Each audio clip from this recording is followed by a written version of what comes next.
অন্য দলের নেতাকর্মীদের মতো ঋণখেলাপি বা দ্বৈত নাগরিকত্ব নেই এনসিপির। অনিয়ম দুর্নীতির প্রমাণ দিতে পারলে বিচার মাথা পেতে নেওয়া হবে বলে জানান জাতীয় নাগরিক পার্টি এনসিপির নির্বাচন পরিচালনা কমিটির চেয়ারম্যান আসিফ মাহমুদ সজীব ভুঁইয়া।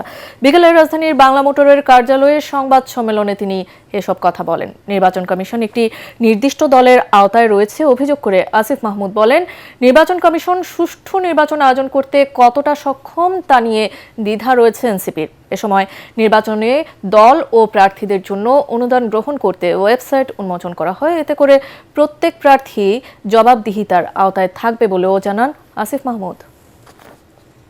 খুবই দুঃখজনকভাবে আমরা দেখলাম যে আমরা নির্বাচন কমিশনের সাথে এই বিষয়গুলো নিয়ে কাজ করছিলাম, নির্বাচন কমিশনকে জবাবদিহিতার আওতায় আনছিলাম, কিন্তু নির্বাচন কমিশনকে প্রশ্ন করলে সেটার জবাব যদি কোনো রাজনৈতিক দলের কিংবা ছাত্র সংগঠনের লোকেরা দেয়, তাহলে আসলে বোঝা যাচ্ছে যে এই আমাদের নির্বাচন কমিশন এবং নির্বাচনটা কোন দিকে যেতে যাচ্ছে।